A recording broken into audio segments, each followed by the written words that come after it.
Okay, are you guys ready for your next comedian? Yes. Come on. You can do better than that. Come on. We're going to have so much fun tonight. This guy is hilarious, amazing. Please give it up for Jorge Castellanos.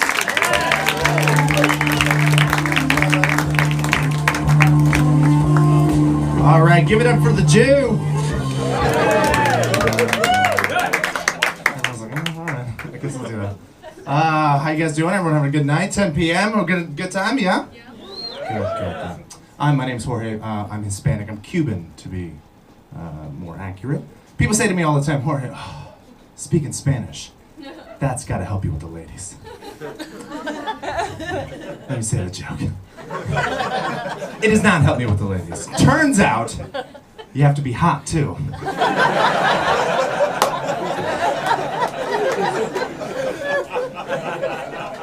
Don't get it twisted. Girls is like, oh, I love a guy who can speak Spanish. It's like, no, you like hot guys that happen to be from Spain. Relax. Okay? You're not interested in my linguistic abilities. Dicks. Oh, I love a guy with a great sense of humor. I'm a stand-up comic. Just get out of the way. Just leave, I said. I am trying to work on it, though, guys. I just lost 10 kilos recently. First American in the audience, I don't know how much. I'm not sure. Still haven't figured it out.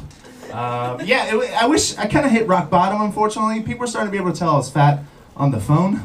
Which is,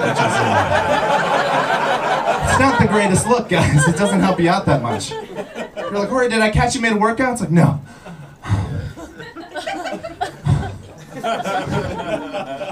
My phone was really deep in my pocket.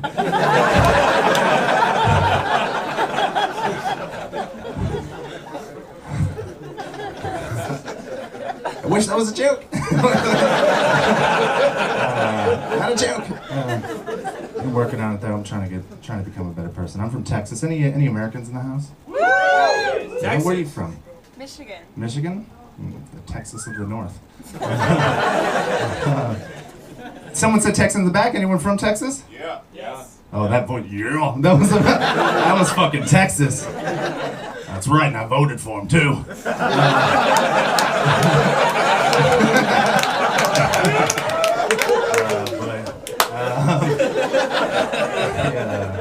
So I'm from Texas. It's not. It's got a little reputation for being racist. My Chinese friends is like, oh, isn't it a racist place?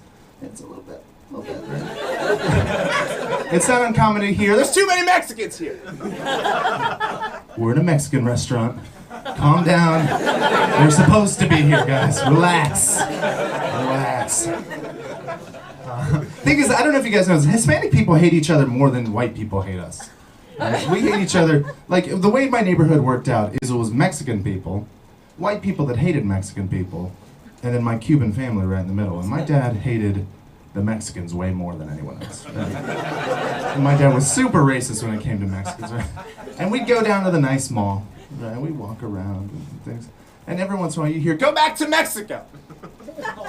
And my dad, being the adorable racist that he was, would look around and was like, where the fuck are those Mexicans? I think it's us, Pops. I think we're the Mexicans in this situation. He would go like really specific when it went to racism. Like he would see a guy like fumbling around with his keys. He's like, come here. You see this guy? Fumbling around for his keys? He's forgetful. Fucking Bolivians. It's like, all right. Bolivians are forgetful. Learn. Okay, check. Got it. And he tried, guys, but he's never going to make it to the point of Chinese people. Chinese people are like, holy shit. The fuck is this guy? The fuck is that? It's like, yeah, he's Han Chinese. Aren't you Han Chinese? Like, yeah. But he's from across the street. Fuck that guy. Too close to home for China. All right, we're too close for home. Got it. Check. Okay, relax with the Chinese stuff. I was moving on, guys. Moving on before I get arrested.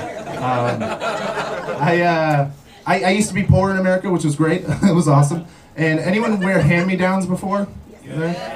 Having to wear your older brother or sister's brother's clothes in my situation. It would have been a little bit different if it was one of my sister's clothes. Which would have been fine, except for my brother was really cool and I was first trumpet in band. And he went through a really hardcore rap phase in the 90s, which meant I was going to debate practice with my Wu-Tang shirt on. Fuck the police written on my hat. I'm like, Jorge, what are your thoughts on Margaret Thatcher's ability to run the UK? It's like,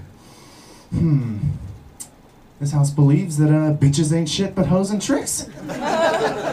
Never worked. Oh, good fan. I like it. What was I gonna say? I forgot. You guys, I'm gonna introduce you to American culture the way I have a Chinese girlfriend. We've been together for 4 years now, and I like to introduce her. Thank you. I like to introduce her to American culture, right? So I started in the most important place. Has anyone seen the show Scared Straight? Excellent. I can't wait to fucking bring you into this. For those of you that don't know, what they do is they take little kids, 12 and 13-year-olds, that are doing bad stuff, and they send them to prison to show them what their future is going to be like. It's the best show in the world. And I was watching an episode, and the first one we turned on, it was 3 kids going to prison, right? They were about 12 or 13 years old.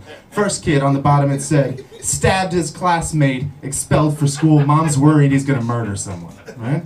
Second kid steals cars in and out of jail for the last 4 years, right? It's intense.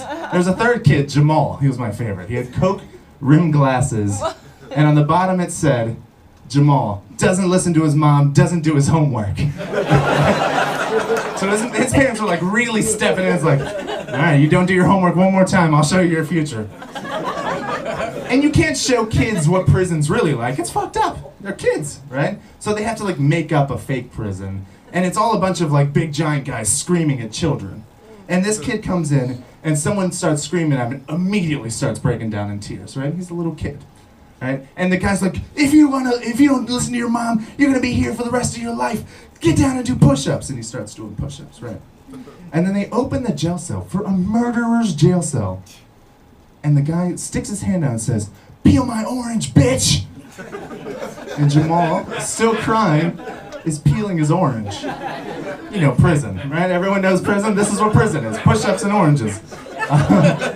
And then sent him to the transgendered ward, right? And it was super homophobic, guys. It was a bunch of like giant black dudes with tied up pink shirts. Like, this is where you're gonna end up if you don't listen to your mom. So, transgendered murderer, okay? FYI, if you don't listen to your mom. And at the very end of the episode, the best part was at the end, first kid went back to jail. Second kid expelled from school, going back to jail in 6 months. At the end, Jamal still doesn't listen to his mom. That kid's a badass, guys. Real badass. Fucking badass. You guys on the WeChat? Everyone on the WeChat? So you got a phone right there? It's nice. Nice. WeChat's nice. I forgot the joke I was going to say. WeChat's nice. Oh, alright. You notice on WeChat, there's like certain words happen, stuff happens. So you type in happy birthday, all the birthday cakes fall down. Right? Type in I miss you, stars. Right? Type in I'm pregnant, sends you the closest abortion clinic. Unbelievable. Unbelievable. Right? Super intuitive. She's seen it. Sorry, you seem very nice. Thing is, it doesn't read the sentence, it just checks the word, right? It's gonna get somebody in trouble. It's gonna be a little girl texting her mom, like, Mom, today would have been Grandma's 85th birthday. Little birthday cakes fall down. I miss her. Stars. Rude. I think I said it, but I've been in China for 6 years, and it's nice. And I'm trying to get better at Chinese, guys. I'm trying to do it. I'm not very great. I don't know if you had the situation. You get in a taxi, tell him how long you've been in China. He's like, oh, Chinese not so great. Right? Do what I do. Just say 2 weeks. He's like, oh,